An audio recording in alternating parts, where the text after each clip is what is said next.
Jadi kalau kalian itu sholat ke masjid atau rajin beribadah karena ingin dipandang orang baik oleh orang lain, bukan karena kesadaranmu, tidak akan pernah menjadikan kalian menjadi orang baik yang sungguh-sungguh baik. Suatu saat digores sedikit saja, ada binatang yang keluar di balik tubuhmu itu. Ngerti maksud saya? Ya. Jadi kalau ingin cek dia orang baik asli atau orang baik palsu, yang ini dipandang baik oleh orang lain, cubit aja. Kalau keluar binatang buas di balik tubuhnya, berarti dia palsu. Orang yang sadar, dicubit, digores, sudah tidak tergores lagi, sudah selesai dengan dirinya sendiri. Jadi tidak perlu kalian menjadi orang baik. Jadi orang sadar, karena orang sadar itu pasti baik. Orang yang baik, apalagi pura-pura baik, mohon maaf, bisa jadi. Assalamualaikum warahmatullahi wabarakatuh. Ayo saudara-saudaraku semua, kita ngaji ilmu tauhid bersama guru kita Kiai Haji Syaiful Karim. Semoga bermanfaat. Saya membaca sejarah dua orang manusia di bumi ini. Dua-duanya berkebangsaan Prancis. Yang satu namanya adalah Masoch, nulisnya M-A-S-O-C-H, Masoch. Akan dimaafkan oleh orang Prancis kalau saya menyebutnya tidak seperti yang mereka lafalkan. Yang kedua De Sade, jadi De Sade. Ternyata dua orang ini telah menjadi sebuah simbol. Kalau sekarang di dunia psikologi itu ada yang namanya masochis. Jadi masochis itu adalah orang-orang yang suka menindas dirinya sendiri. Ada juga namanya sadism, sadis. Nah itu dari De Sade tadi. Yaitu orang-orang yang suka menindas orang lain. Jadi yang suka menindas dirinya sendiri sering disebut masochis. Yang suka menindas orang lain disebut sadism, sadis. Ternyata sejarah kedua orang ini luar biasa. Jadi De Sade ini seorang bangsawan yang uangnya tidak berseri, yang kekayaannya luar biasa. Dan kesenangan dia itu adalah wanita. Saya menyebut wanita ya, bukan perempuan. Karena wanita dan perempuan itu beda. Wanita itu bukan asli bahasa Indonesia. Itu dari kata vanic, itu bahasa Itali sebetulnya. Jadi vanic itu sesuatu yang menggiurkan. Kalau perempuan itu asli bahasa kita, bahasa Nusantara. Dari empu yang dipertuan, maka disebut perempuan. Jadi mohon maaf nih ibu-ibu yang sebelah kanan saya ini, jangan mau disebut wanita. Tapi maunya harusnya disebut perempuan. Kan itu asli bahasa Nusantara. Apalagi dipanggil cewek. Enggak jelas tuh bahasa. Anak-anak kita kan sudah rusak bahasanya.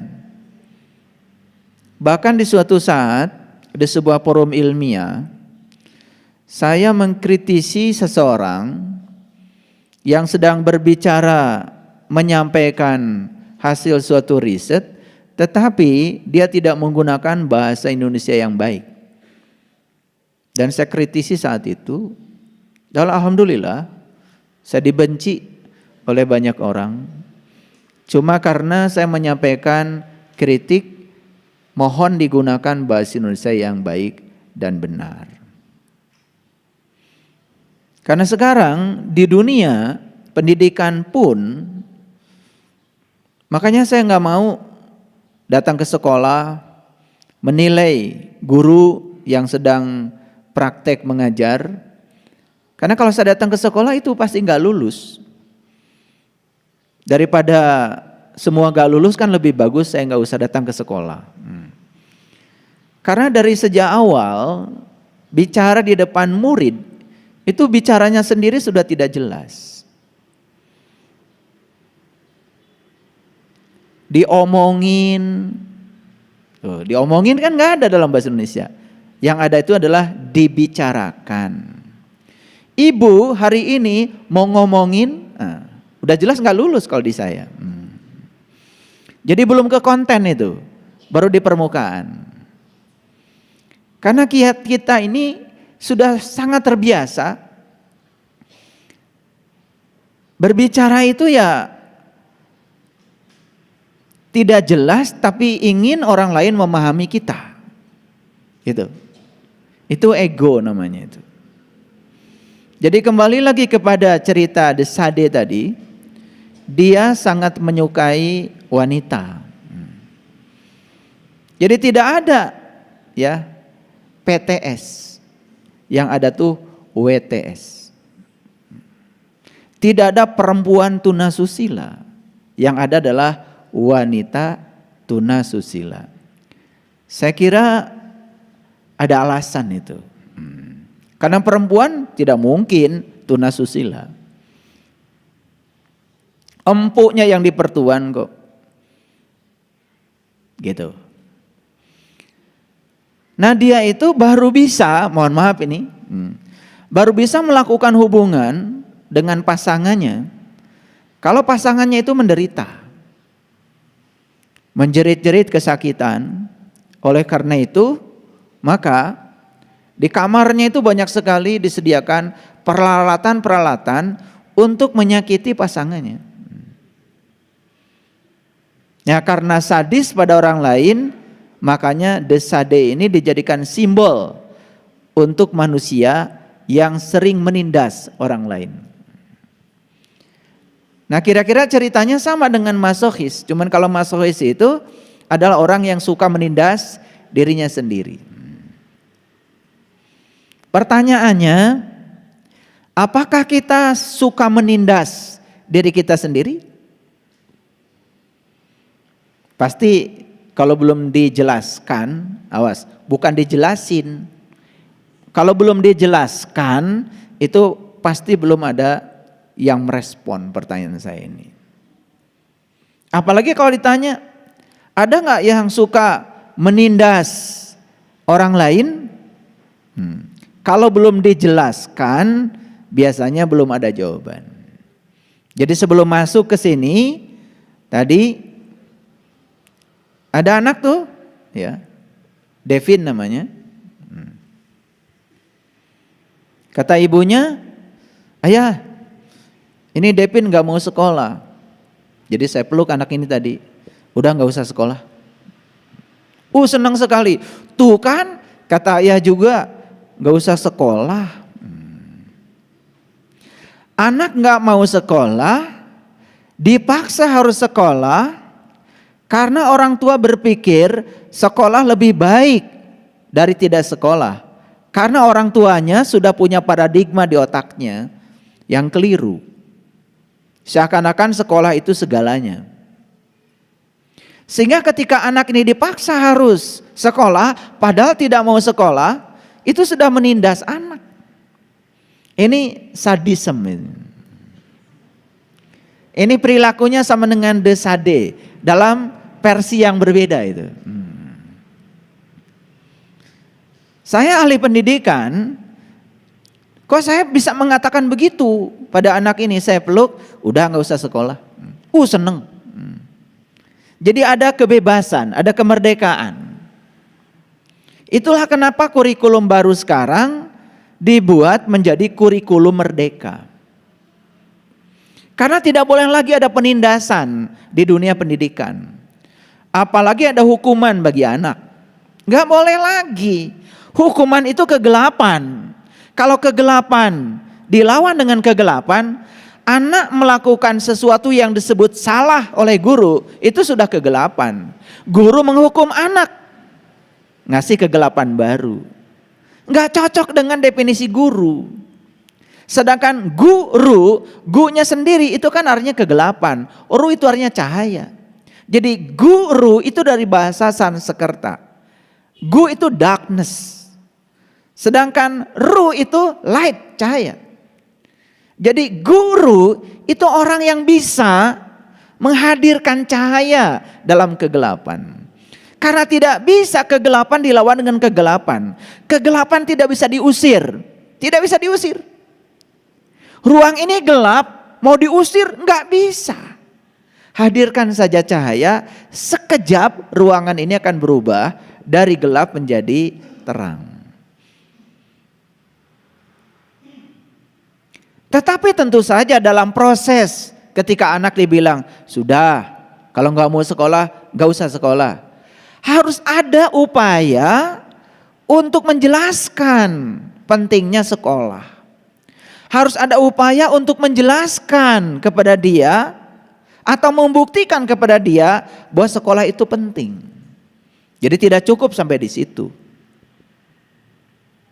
Atau setidak-tidaknya mencari alasan kenapa dia tidak mau sekolah.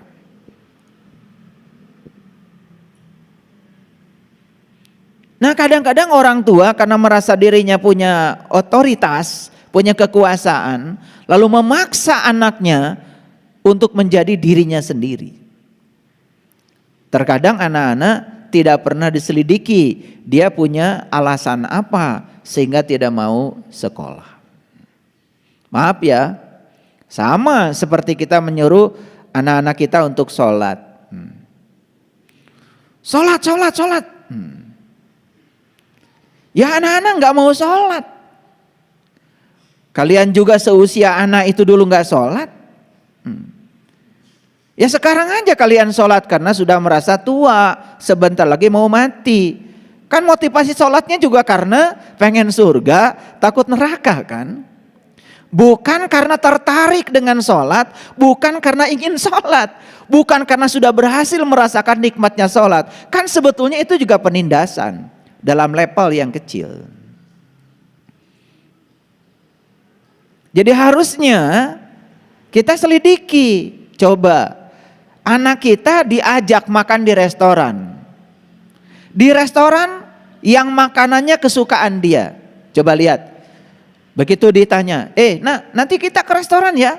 Restoran mana? Oh, restoran yang di situ, yang makanannya banyak kesukaan kamu. Oh, hore. Itu.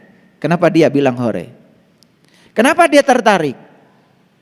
Karena dia punya pengalaman makan di restoran itu dengan makanan yang dia pesan, dia merasakan kenikmatan, enaknya makan di situ.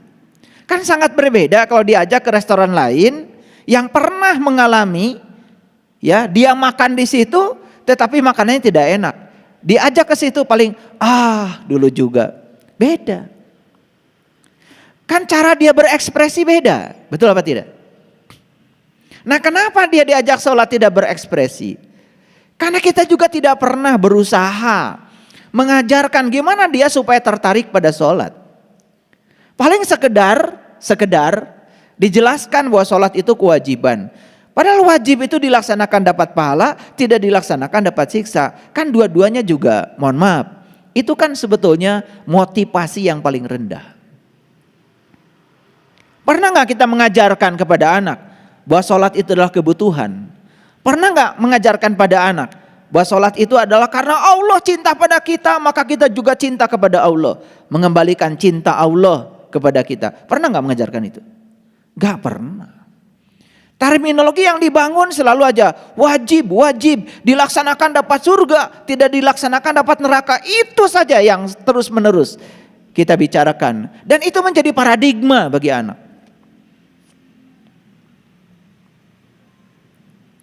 Nah, itulah yang disebut dengan ketidaksadaran. Ketidaksadaran.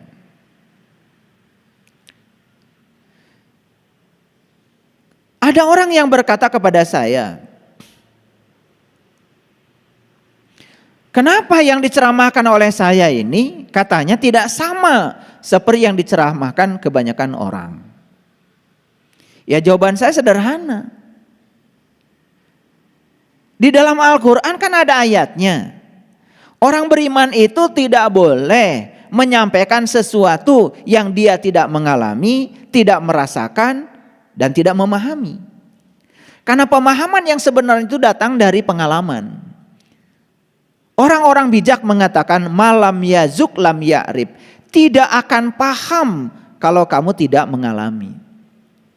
Jadi paham itu bukan kata buku, bukan apa kata orang, bukan apa kata Google, bukan apa kata WA, bukan apa kata IG, bukan kata FB, bukan. Semua itu adalah informasi. Informasi sifatnya informatif, baru sebatas pengetahuan. Dan saya berani mengatakan kenapa beda? Karena yang saya sampaikan ini adalah apa yang saya alami, apa yang saya rasakan. Sudah saya buktikan. Jadi saya hanya menginspirasi, tidak sedang membuat Bapak Ibu semua harus seperti saya. Jadi orang-orang yang selalu mengajak agar orang lain mengikuti keyakinan dia, sebetulnya dia sedang ragu dengan keyakinannya. Orang-orang yang sedang mengajak orang lain agar mengikuti keyakinannya, secara psikologis dapat dipastikan dia sedang ragu dengan keyakinannya. Karena untuk yakin dia perlu ada orang lain yang meyakinkan keyakinannya. Sebenarnya itu keraguan. Itulah orang-orang yang di dalam kesehariannya dia hanya menyampaikan pengetahuan pinjaman, bukan pengetahuan sejati yang dialami oleh dirinya. Bahkan dirinya sendiri ragu dengan yang dia sampaikan. Makanya perlu banyak orang yang bisa membantu untuk membebaskan keraguannya. Makanya hati-hati.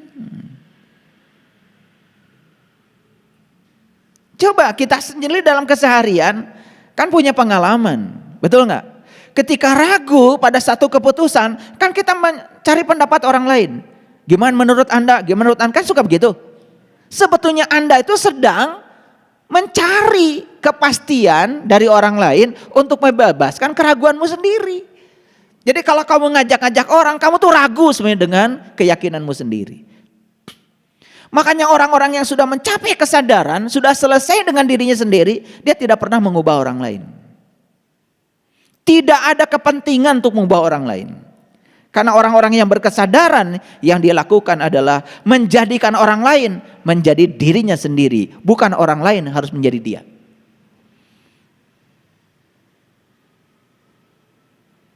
Gitu. Ada satu anekdot dalam dunia psikologi. Ini anekdot. Ketika Anda melarang seseorang melakukan sesuatu, sebetulnya Anda sedang merayu orang itu untuk melakukannya.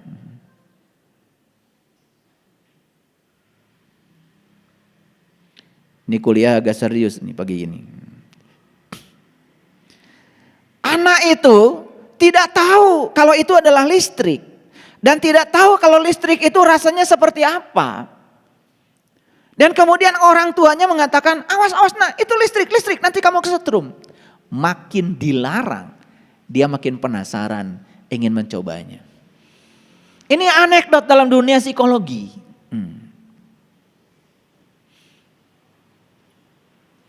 Jadi ketika kita melarang seseorang untuk tidak melakukan sesuatu, itu sebetulnya sama dengan merayunya untuk melakukannya. Makanya di dunia di mana ada sekelompok orang-orang tidak sadar hidup, harus banyak aturan, harus banyak larangan.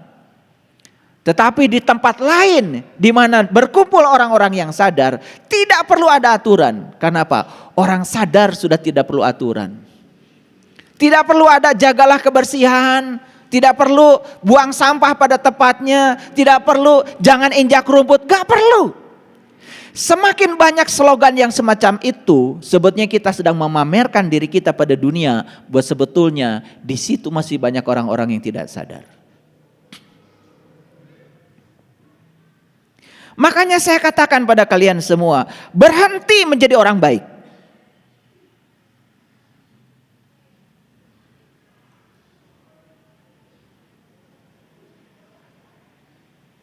Karena orang baik belum tentu sadar.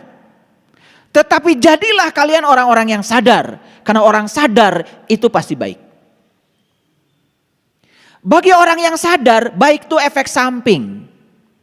Bagi orang sadar, baik itu adalah efek samping dari kesadarannya. Tapi bagi orang yang selalu menjadikan dirinya ingin baik dipandang orang, ingin baik dipandang masyarakat, dia sedang menindas dirinya sendiri. Bisa jadi dia tidak sadar. Bukankah begitu banyak berita yang datang di telinga kita?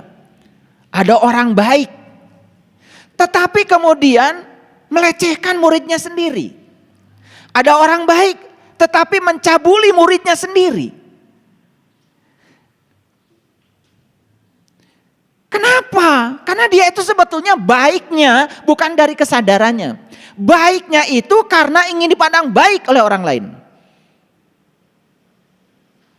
Jadi kalau kalian itu sholat ke masjid atau rajin beribadah karena ingin dipandang orang baik oleh orang lain, bukan karena kesadaranmu, tidak akan pernah menjadikan kalian menjadi orang baik yang sungguh-sungguh baik.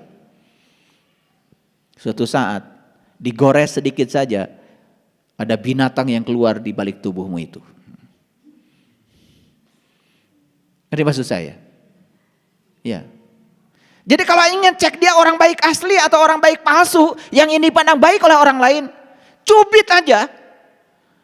Kalau keluar binatang buas di balik tubuhnya, berarti dia palsu. Orang yang sadar dicubit, digores, sudah tidak tergores lagi, sudah selesai dengan dirinya sendiri. Jadi tidak perlu kalian menjadi orang baik. Jadi orang sadar, karena orang sadar itu pasti baik. Orang yang baik, apalagi pura-pura baik, mohon maaf, bisa jadi. Pernah nggak mendengar berita seorang tokoh, ini seorang tokoh yang sangat diidolakan oleh masyarakat karena ketokohannya sudah dipandang orang baik oleh masyarakat. Misalnya korupsi, pernah dengar nggak? Pernah atau sering? Berarti dia itu sebetulnya bukan orang baik karena kesadarannya. Orang baik karena ingin dipandang baik oleh orang lain. Makanya stop jadi orang baik model gitu. Makanya saya mengajak kalian, yuk jadi orang yang sadar. Makanya hari ini saya kasih topik, judul kita hari ini adalah ketidaksadaran. Seperti tidur sambil berjalan. Ini judulnya nggak tahu, pokoknya saya tadi pagi ngetik, keluar judul ini. Makanya banyak yang sering bilang sama saya, kok judulnya katanya aneh-aneh. Loh, kalau cerita anjing gigit manusia bukan berita. Berita itu kalau manusia gigit anjing.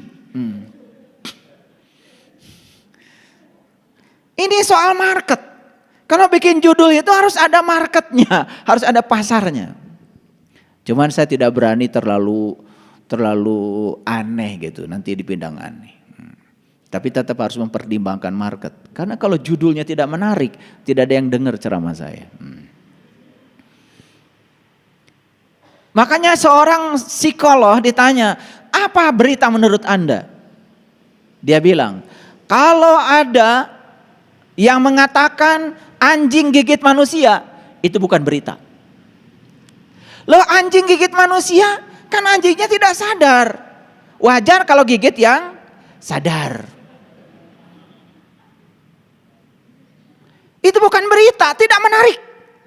Tapi kalau ada headline sebuah harian menulis seorang ibu menggigit anjing, itu pasti banyak yang membaca, viral itu. Makanya sekarang ini kan banyak sekali yang ingin viral. Ingin dipandang baik oleh orang lain.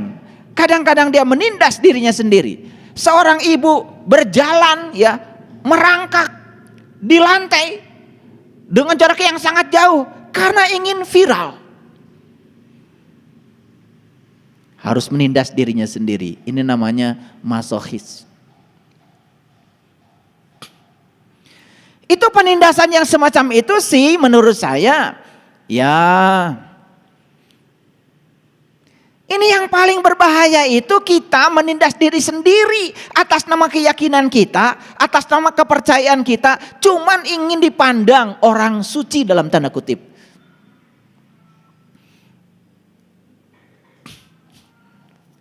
Banyak nggak kayak gitu? Banyak. Puasa bertahun-tahun sampai kurus kering gitu. Sampai suatu saat orang, wih puasanya nggak berhenti-berhenti. Siang puasa, malam puasa. Malamnya cuma minum air putih, besoknya sakit. Terus buat apa gelar manusia suci yang kamu dapat dari orang itu?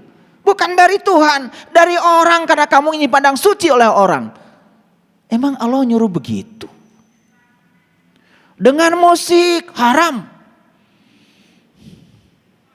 Apa tidak boleh kita menyenangkan telinga kita dengan suara bagus gitu? Bukannya di sini ada Allah yang mau mendengar? Bukannya Allah senang yang indah-indah? Apa tidak boleh gitu? Telinga kita dikasih kesenangan dengan musik yang bagus gitu? Jadi seakan-akan Tuhan itu dikonsepsikan sadis banget. Sampai semua kesenangan dari dunia dirampas oleh Tuhan. Dengar musik gak boleh. Ketawa ngakak dikit gak boleh. Di Bali sekarang ada meditasi tertawa loh. Yang hadir di situ orang-orang yang mohon maaf, kanker payudara, tumor, kanker otak. Tiap hari hanya tertawa terbahak-bahak, sembuh sakitnya. Murah banget. Tertawa aja tiap hari. Makanya namanya meditasi tertawa. Terus mau dibilang haram lagi? Selama ini kita mengkonsepsikan Tuhan seakan-akan Tuhan itu yang merampas semua kesenangan di bumi. Kalau Tuhan merampas kesenangan di bumi, berarti Tuhan sedang memerangi bumi kita. Bukankah bumi ini ciptaan Tuhan? Biar ngerti. Agak kenceng saya bicara ini. Karena kadang-kadang kita ini sok-sok suci. Ingin dipandang orang seperti apa, kadang-kadang kita menindas diri sendiri, lebih parah lagi menindas orang lain. Ceramah agama itu tiap hari neraka. Kayaknya Tuhan tuh demen banget sama neraka. Kayaknya Tuhan tuh seneng banget sama api neraka, karena dikit-dikit neraka gitu. Ancaman aja terus yang ditebar. Kalau kita menebar neraka terus menerus, menebar rasa bersalah terus menerus, like attracts like. Apa yang terjadi? Otak kita akan menciptakan semua hal sebagaimana yang akan datang. Like attracts like. Jadi kalau yang diciptakan di sini ketidakbahagiaan, yang akan datang dalam hidup ketidakbahagiaan. Kalau kita menciptakan kebahagiaan, yang akan datang kebahagiaan. Dalam buku The Secret, jika kamu punya utang dan kamu selalu berpikir hutang, maka kamu akan banyak hutang. Dia ngasih saran cuma satu kok. Ganti kata utang dengan berkelimpahan. Nanti utangmu lunas, tabunganmu nambah. Cuma diganti saja, utang diganti dengan berkelimpahan. Diganti saja, diinstall kembali di alam bawah sadar. Itu keren. Makanya yang dari kecil selalu dengar dari orang tuanya, nak, hidup itu susah dan penuh perjuangan. Nah, hidup itu susah dan penuh perjuangan. Minta uang jajan, jangan jajan, cari uang itu susah. Pengen kerupuk, jangan beli kerupuk, cari uang itu susah. Kata susah masuk terus menerus, ya nembus alam bawah sadar anak kita. Begitu dia dewasa, dia betul-betul memandang kehidupan itu susah dan penuh perjuangan. Pengen kerupuk saja susah dan penuh perjuangan. Siapa yang menginstalkan program itu ke dalam anak-anak kita? Kita sendiri.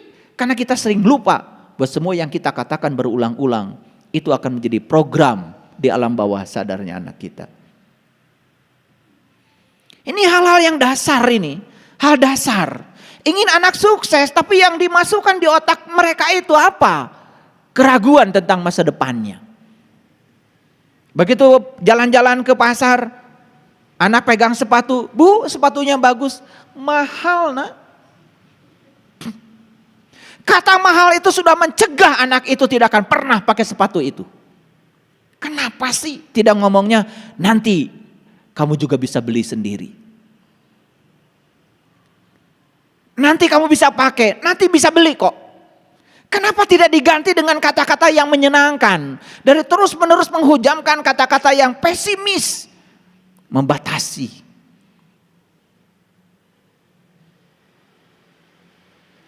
Nah, makanya ketidaksadaran itu seperti orang tidur sambil berjalan. Orang tidur, walaupun dia jalan, tetap saja nggak sadar. Ngerti maksud saya? Orang tidur walaupun sibuk dia, ya namanya juga tidur, cuman sambil berjalan. Tetap saja dia tidak sadar. Nah, kira-kira kebanyakan manusia itu seperti itu sekarang. Sibuk dari pagi sampai sore, tetapi tidak sadar dengan kesibukannya sendiri. Dia cari uang, menumpuk-numpuk uang, dia tidak sadar buat apa. Ngerti maksud saya? Dulu gak punya uang susah, karena gak sadar. Begitu punya uang tambah susah, karena gak sadar. Kenapa? Waktu gak punya uang susahnya cuman kekurangan. Tapi setelah punya uang, susahnya kemelekatan, takut hilang yang dia punya. Kan lebih dahsyat lagi.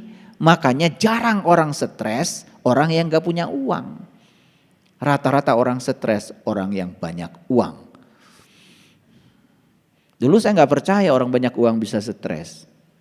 Tapi setelah banyak orang yang datang ke tempat saya, ternyata setelah saya hitung pakai statistik, ternyata lebih banyak orang stres banyak uang. Jarang ya orang-orang yang gak punya uang susah tidur. Tukang beca gak punya uang, kalau gak ada yang bisa ditarik, tidur saja di becanya. Luar biasa. Sampai-sampai dia tidur dari pagi sampai sore, lupa kalau dia harus narik beca.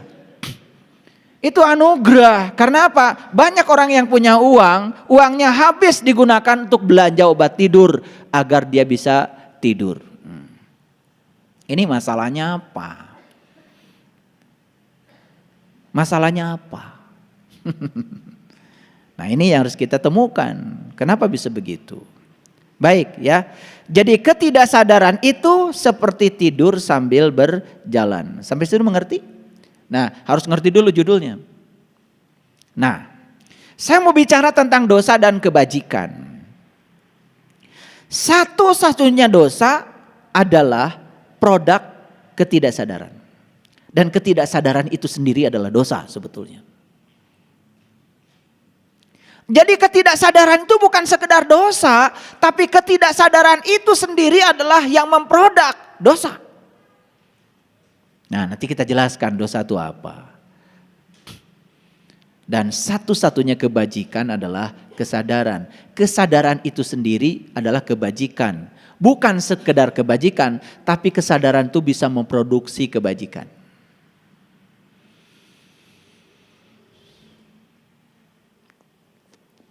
Apapun yang dilakukan dengan ketidaksadaran adalah dosa. Perlu dibuktikan? Yuk kita buktikan. Saya akan mengambil satu ayat saja di Quran. Surat An-Nisa ayat 142. Bunyinya begini. Innal munafiqina yukhadi'una Allah wa huwa khadi'uhum. Wa idza qamu ila shalah qamu kusala yura'unan nas wa la yazkurunallaha illa qalila. Jadi artinya gini, sesungguhnya orang munafik itu adalah orang yang suka menipu Allah. Dan Allah akan membalas tipuan mereka. Apa sih tipuannya orang munafik? Dia suka berdiri untuk sholat, tapi sholatnya malas. Dua suka berdiri untuk sholat, tapi sholatnya ria. Hanya ingin dipandang baik oleh orang lain. Dia suka berdiri untuk sholat, tapi sholatnya gak ingat Allah sepanjang sholatnya. Bahkan dikatakan, wala yazkurunallaha illa qalila. Dia tidak ingat Allah dalam sholatnya kecuali sedikit. Ingat Allahnya sedikit. Nah, yang ingat Allahnya sedikit saja dalam sholatnya, itu disebut orang munafik. Gimana kalau orang yang gak ingat Allah sama sekali? Karena ingat itu kan ada syaratnya. Syarat sahnya ingat harus tahu yang diingat. Gimana kita bisa ingat sama Allah kalau kita nggak kenal sama Dia? Maka Nabi Muhammad mengajarkan sebelum beliau sholat kan mi'raj dulu. Beliau kenalan dulu sama yang mau disembah baru sholat. Itu contoh, itu teladan. Nggak ngerti-ngerti sih. Ngakunya umat Nabi Muhammad. Nabi Muhammad itu ketemu dulu baru nyembah. Kamu nyembah terus, kapan ketemunya? Jangan-jangan yang kau sembah adalah Tuhan ciptaan pikiranmu sendiri. Itu bukan Tuhan yang disembah, tetapi konsepsi tentang Tuhan yang dibangun oleh pikiran. Kita sedang menyembah kebohongan yang diciptakan oleh diri kita sendiri. Paham sampai di sini? Jadi Quran surat An-Nisa 142 menyatakan sesungguhnya orang munafik itu orang yang sholat. Tetapi sholatnya tiga. Satu, sholatnya itu adalah malas. Karena gak bisa merasakan enaknya sholat, gak tahu ilmunya. Yang kedua, sholatnya ria, hanya ingin dipandang baik oleh orang lain. Ini jadi orang baik, bukan orang sadar. Yang ketiga, sholatnya itu gak ingat Allah. Walaupun ingat itu cuma sedikit, kolil. Kolil itu kebalikan dari kasir. Kalau kasir itu adalah 90, kalau kolil itu 10. Ini membuktikan statement saya. Apapun yang dilakukan dengan ketidaksadaran, ujungnya malah jadi dosa. Nah, kalau sholat saja tidak sadar, dosa kan?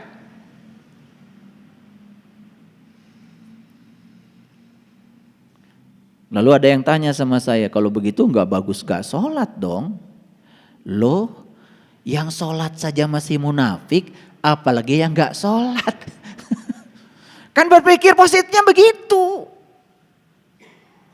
Jadi jangan dibalik-balik kalau berpikir, tetangga saya umroh tiap bulan. Terus pulang umroh ngomongin orangnya luar biasa. Terus gimana menurut kamu? Saya gak mau umroh. Nah, salah. Umroh saya masih ngomongin orang. Ya apalagi kagak. Ngerti maksud saya? Coba berpikir positif. Wah, kamu ngaji aja rajin. Kamu masih nyakitin orang, nyakitin tetangga. Kalau ngomong nyelekit. Ngaji aja ngomongnya nyelekit, apalagi gak ngaji. Jadi coba berpikir positif. Yang dibalik-balik kalau berpikir. Paham maksud saya? Yuk, sekarang kita lanjutkan. Apapun yang dilakukan dengan ketidaksadaran adalah dosa. Ngerti maksud saya? Makanya di Quran ada perintah, janganlah orang mabuk mendekati tempat sholat. Pernah dengar kan ayat itu?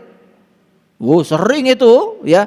Janganlah orang mabuk mendekati tempat sholat. Cuman selama ini yang disebut dengan mabuk itu adalah orang yang minum khamr. Orang yang mabuk kayak gitu mah boro-boro ingat sholat. Tidak perlu ada ayatnya buat dia. Janganlah orang mabuk mendekati tempat sholat. Artinya mabuk itu artinya tidak sadar.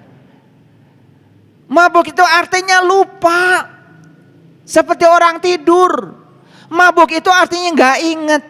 Jadi orang yang mabuk di sana tidak ada kaitannya dengan khamr. Orang yang masih mabuk dengan dirinya sendiri. Coba, mohon maaf. Anda mau sholat? Yes. Sholat apa? Duhur. Berapa rakaat? 4 rakaat. Kenapa takbirnya seperti itu? Kenapa tangannya ditaruh di sini? Kenapa ketika tahiyat begini? Bukan begini? Atau begini biar besar? Dan kalau itu ditanya, jarang sekali yang bisa memberikan argumen yang pasti. Kenapa sholat itu wajib baca Al-Fatihah? Kalau tidak baca maka rakaatnya rukun, sholatnya hilang. Mengapa? Tanya yang gitu-gitu, yang sederhana saja. Apalagi ketika ditanya, siapa yang kamu sembah? Allah. Apakah kamu sudah kenal yang kamu sembah? Wah, apalagi kalau ditanya begitu. Lebih jauh ditanya lagi, pasti gak akan ada jawaban yang pasti. Apa yang terjadi? Karena dia masih dalam keadaan mabuk. Mabuk dalam ketidaksadaran. Makanya Quran surat An-Nisa 142 menyatakan sesungguhnya orang munafik itu yang sholat. Satu sholatnya malas, yang kedua sholatnya itu ria, yang ketiga sholatnya ingat Allahnya cuma sedikit. Makanya di Quran surat An-Nisa ayat 145 Allah mengatakan innal munafikina fi darkil asfali minan nar. Orang munafik yang semacam itu setelah sholat dia bukan masuk surga. Dia malah menciptakan neraka bagi dirinya sendiri. Nah inilah orang baik yang tidak sadar. Makanya jadilah orang yang sadar pasti baik. Ini saya kasih tahu. Orang yang sadar, kenapa kamu sholat? Dia tahu argumennya. Karena sholat itu adalah menyatu. Kenapa harus menyatu? Karena Allah bersama saya. Lebih dekat kepada saya daripada urat tadi leher saya. Maka sedekat itu Allah dengan saya, kok saya tidak merasakan kalau saya menyatu dengan dia? Gimana caranya? Gini caranya. Tuh. Dia punya argumen semuanya. Kenapa takbirnya begitu? Oh, takbir itu simbolik. Karena Nabi mengatakan as-sholatu mi'rajul mu'minin. Sholat itu mi'rajnya orang yang beriman. Kenapa gerakan sholat seperti dia jelaskan semuanya? Bukan sekedar bisa menjelaskan, tapi dia sudah mendapatkan manfaat dari semua gerakan-gerakan sholat itu. Itu baru keren. Dia sudah mulai sadar. Orang yang sholat dengan sadar, saya yakin sholat bisa mencegah dia dari perbuatan keji dan munkar. Jadilah orang baik. Baik itu efek samping dari sadar. Makanya kenapa tadi saya bilang berhenti kalian jadi orang baik. Apalagi jadi orang baik karena ingin dibilang baik oleh orang lain. Semua itu gak ada artinya. Jadilah orang sadar. Karena orang sadar efek sampingnya pasti baik.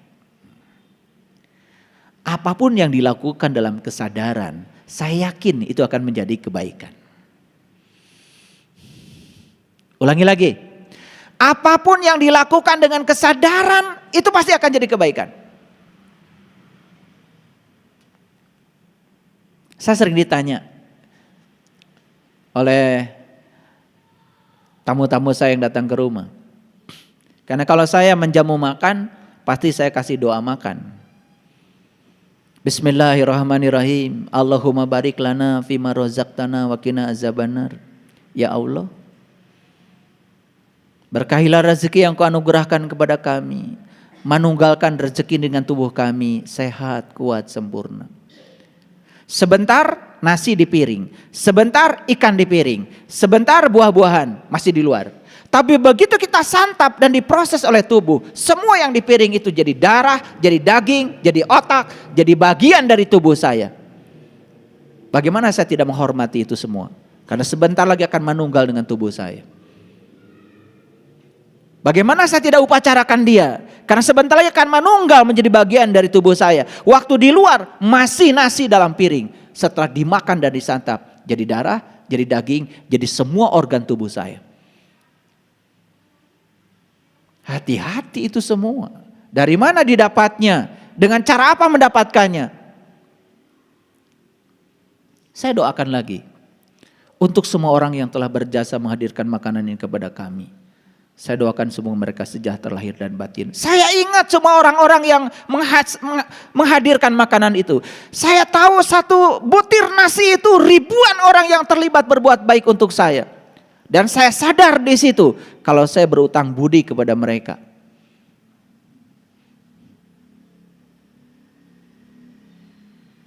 Kemudian dipungkas dengan kata-kata untuk daya sambung semesta, tanah, air, api, udara. Terima kasih. Tidak ada satu butir nasi kalau nggak ada tanah. Tidak ada satu butir nasi kalau tidak ada udara. Tidak ada satu butir nasi kalau tidak ada air. Dan tidak ada satu butir nasi kalau tidak ada matahari. Mereka bekerja sama untuk membangun satu butir nasi. Dan dipersembahkan oleh semesta untuk kita. Satu piring, bukan satu butir lagi. Lucu ya kalau orang habis makan kemudian dia membicarakan orang lain. Lucu kalau orang habis makan dia marah-marah. Lucu kalau orang habis makan kemudian dia menyakiti orang lain. Lucu kalau dia habis makan membunuh orang lain. Lucu kalau dia habis makan menjatuhkan nama baik orang lain. Lucu aja kalau bagi saya. Karena dia makan dalam keadaan tidak sadar. Makan di restoran mewah. Begitu banyak makanan di depan dia, tidak sadar. Makanya ketidaksadaran itu adalah sumbernya dosa.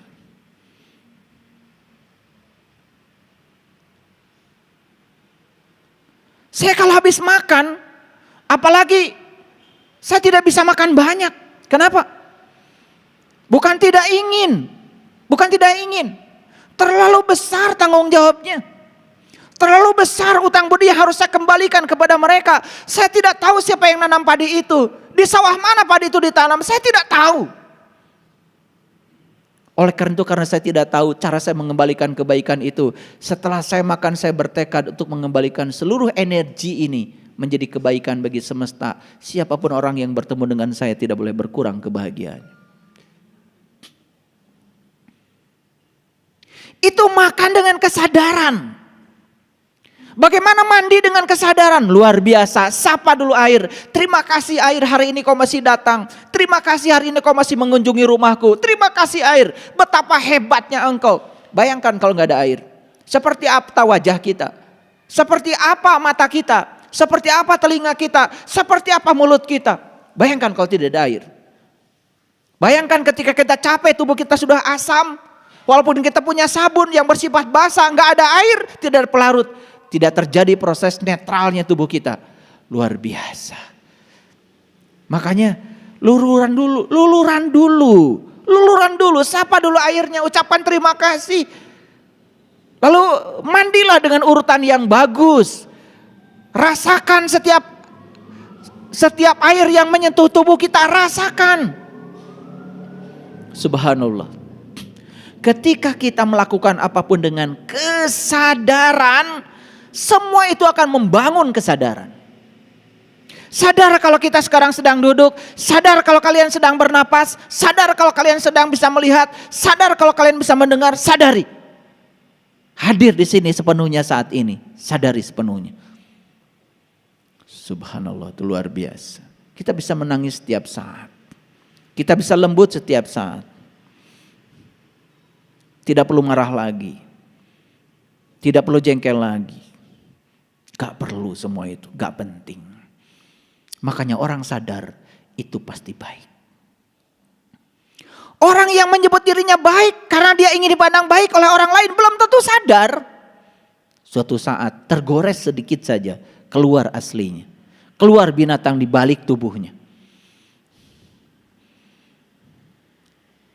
Paham maksud saya? Apapun yang dilakukan dalam kesadaran adalah kebaikan. Yuk kita sadar setiap saat. Sadar kalau bisa duduk. Saya tanya mahasiswa saya, jurusan fisika, kenapa Anda bisa duduk? Itu pertanyaan seakan-akan pertanyaan konyol dari seorang dosen. Padahal ini fisika. Kenapa kita bisa duduk?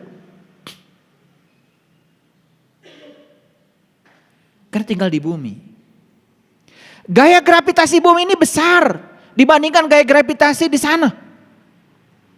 Lihat orang di angkasa sana. Mau minum kopi aja susah. Kopinya terbang terus. Gelasnya gak bisa diam. Kita gelas diam. Airnya diam. Saya bisa duduk di sini. Kenapa? Karena saya punya massa.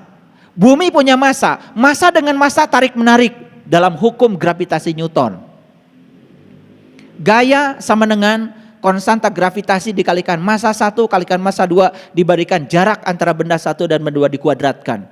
Itu hukum gravitasi. Siapa yang menemukan? Newton. Hukum apa itu? Hukum Allah, bukan hukum Newton. Newton hanya menemukan hukum itu. Nama hukumnya hukum Allah, disebutnya sunnatullah. Anda yakin dengan gravitasi, Anda tidak yakin dengan gravitasi, hukum tetap bekerja. Buktinya apa? Lihat sekarang. Saya ditarik oleh bumi, makanya saya tertarik oleh bumi. Saya kemudian menekan kursi. Ketika saya menekan kursi, ada gaya aksi dari saya pada kursi, ada gaya reaksi dari kursi. Sehingga apa? Gaya aksi dan gaya reaksi memenuhi hukum Newton yang ketiga. Resultannya jadi 9-0. Saya jadi diam. Disitulah perlunya pengetahuan. Itu akan mengantarkan kita kepada kesadaran. Coba, ketika kita minum, enak aja. Karena otak kita dengan saraf-saraf yang ada di leher kita sinkron. Otak pengen minum, saraf yang ada di leher kita bisa membantu menelan air itu. Sahabat kita tempo hari yang meninggal, penyakitnya apa? Gak sinkron antara otak dengan saraf-saraf yang ada di leher. Apa yang terjadi? Sini pengen minum, tetapi saraf-saraf di sini tidak bekerja. Air dimasukkan tidak bisa ditelan, keluar lagi. Karena tidak masuk air, ya meninggal. Karena setiap hari kalian bisa menelan air dengan mudah sampai nggak sadar bahwa sebetulnya kalian bisa menelan air itu karena sistem kelistrikan di tubuh kita masih normal. Sadar nggak?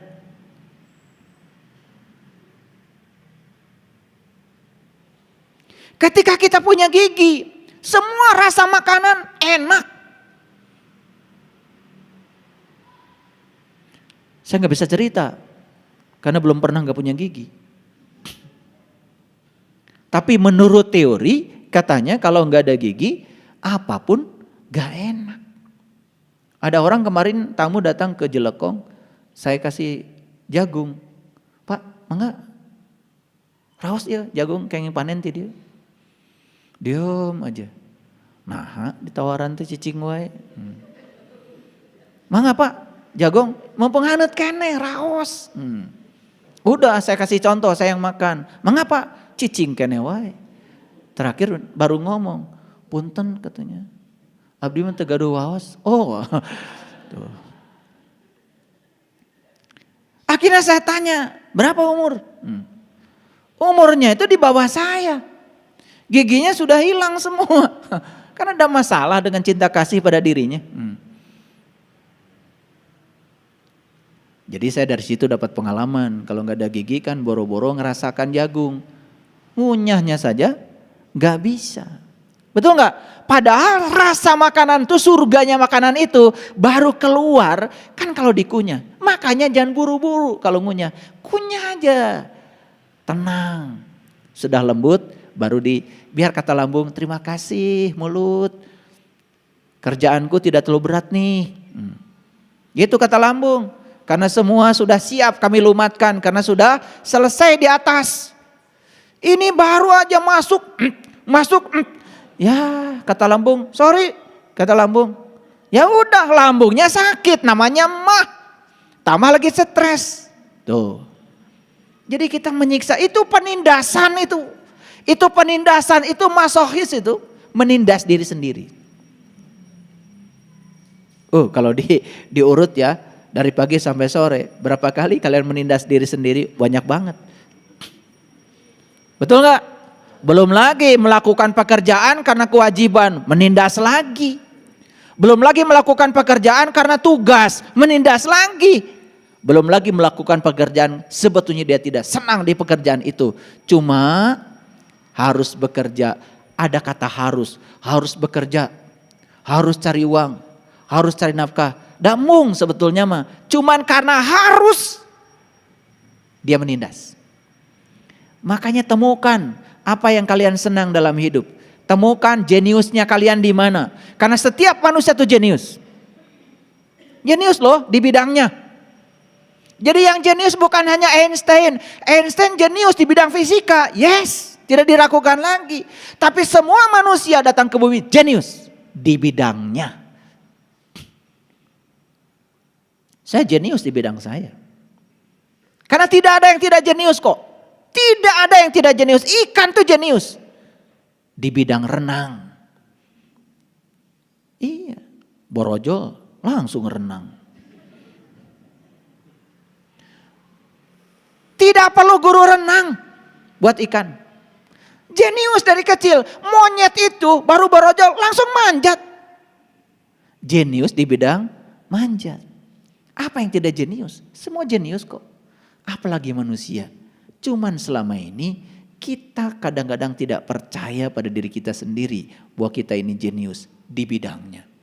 Makanya jangan pengen sama. Kalian jadi idiot karena tiap hari jadi orang lain. Iya. Teman masuk jurusan matematika. Kalian gak suka matematika. Masuk jurusan matematika jadi idiot. Bidangmu bukan itu, bidangmu itu ini nih, bikin bumbu. Gak usah pakai aljabar, Pitagoras, pusing. Ada orang yang jenius, memang jeniusnya itu cuma bikin bumbu aja, gak usah yang lain-lain. Udah, kamu jenius di situ. Bisa bikin catering, bisa jadi pengusaha, jeniusnya di situ kok. Karena begitu kamu ingin jadi orang lain, ya kamu jadi idiot. Masuk jurusan fisika, mencret. Makanya kurikulum sekarang itu kurikulum merdeka. Dibuat semuanya merdeka. Silahkan kalian mau belajar apa. Munculkan potensi dirimu, bakatmu. Karena setiap manusia itu adalah tamu agung yang datang ke semesta untuk jadi dirinya sendiri. Paham sampai sini? Yuk. Mungkin gak orang sadar membunuh? Mungkin? Kalau orang baik membunuh mungkin. Karena orang baik belum tentu sadar. Apalagi baiknya cuma apa kata orang. Hati-hati nih. Banyak orang yang kelihatannya baik sebetulnya cuma karena banyak aturan yang membuat dia seakan-akan kelihatan baik. Di belakangnya ketika aturan itu agak sedikit saja kendur, mungkin saja dia bukan jadi seperti yang dinilai oleh banyak orang. Ngerti maksud saya? Atau perlu saya jelaskan? Mohon maaf. Ada satu bangsa, gak usah saya sebut namanya. Di sana itu, dia itu teratur sekali hidupnya. Karena di sana ada aturan yang mengikat dia. Begitu dia pindah ke tempat lain yang aturannya tidak seketat di negaranya, ternyata perilakunya kelihatan. Jadi dia baik karena diikat oleh aturan. Dia baik karena takut oleh aturan. Itu belum benar-benar baik. Itu belum baik dari kesadaran.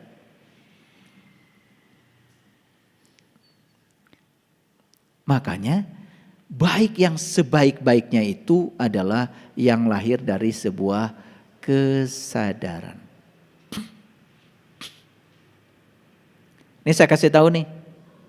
Kalian suka mabuk gak? Mabuk. Minum minuman keras, suka enggak? Kalian orang baik.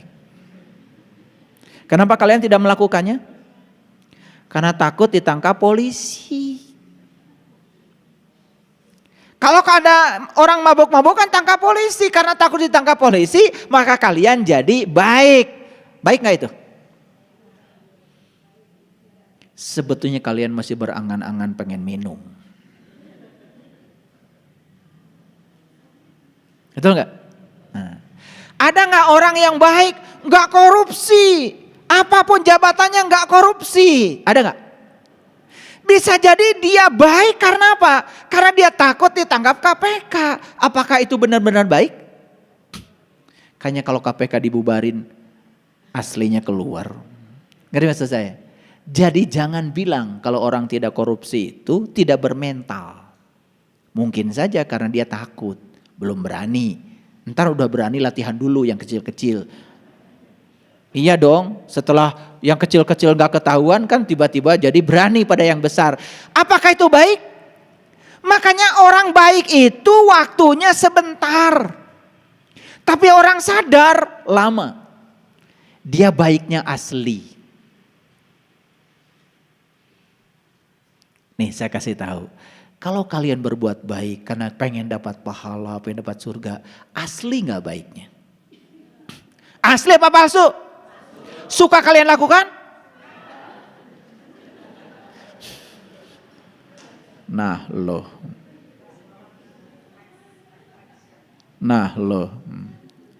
Makanya kita ini terus menerus hidup dalam kepura-puraan, ketidaksadaran.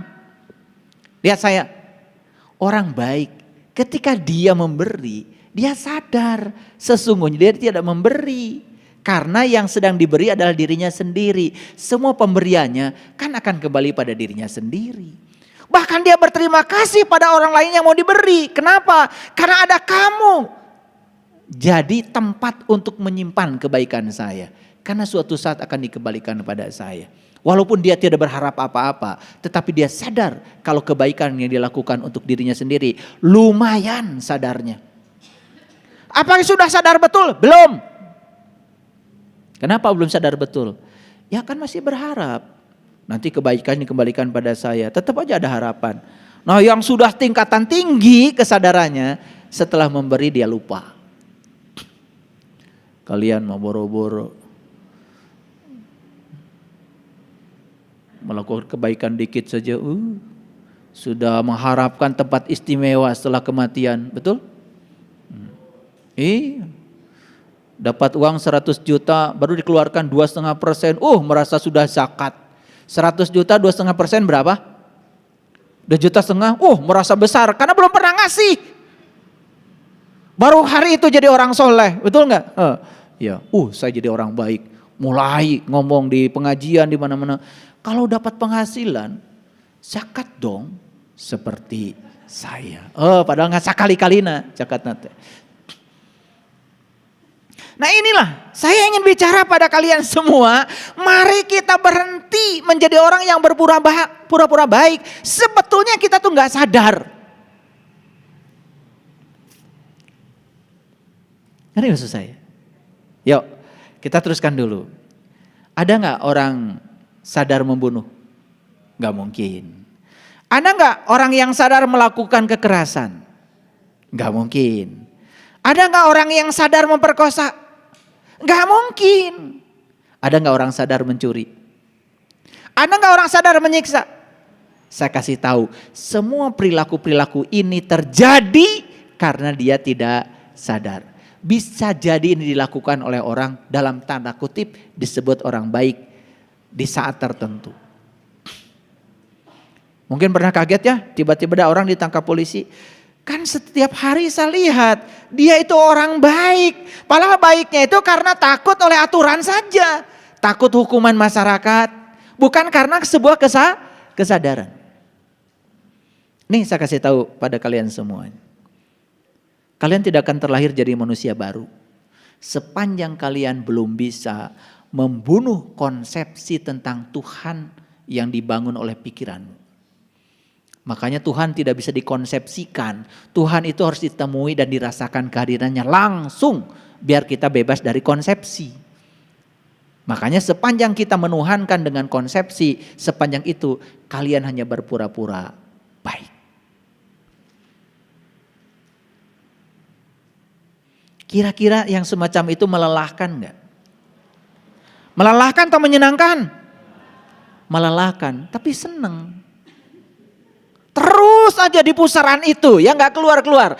Makanya hari ini saya bicara hal yang berbahaya sebetulnya. Tetapi saya berani mengambil risikonya. Saya harus sharing pemahaman ini supaya orang sadar.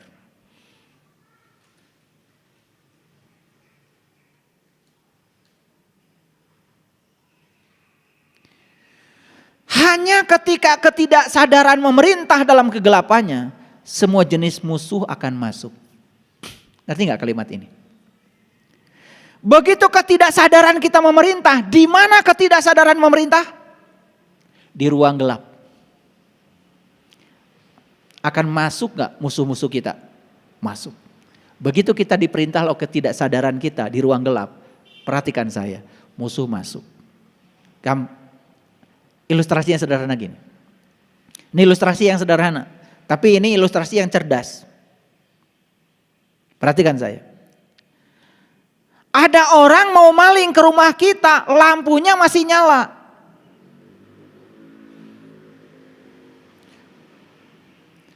Berani nggak dia masuk ke rumah kita? Nggak berani. Tapi begitu lampu dimatikan, sudah gelap semua, dan dia amati, lampu yang itu aja nggak pernah dimatikan, satu. Wah, sudah tidur nih. Masuk nggak? Masuk. Makanya yang akan maling-maling ke rumah kita ini, rumah sejati kita ini akan datang kalau di dalamnya poek. Kalau di dalamnya lampu-lampunya mati semua, tidak ada sinar yang bersinar di dalam, belum tahu jati dirinya, tidak pernah terkena cahaya ilahi dalam dirinya, poek, gampang sekali pencuri masuk. Suka kecurian kalian? Marah itu berarti kalian tercuri. Kesel itu berarti kalian tercuri. Sakit hati itu kalian tercuri. Kenapa tercuri? Lampunya mati. Makanya saya ambil ilustrasi yang sederhana. Maling saja masuk rumah kita, yang rumah kita, rumah besar kita, mikir dulu kalau lampunya masih hidup.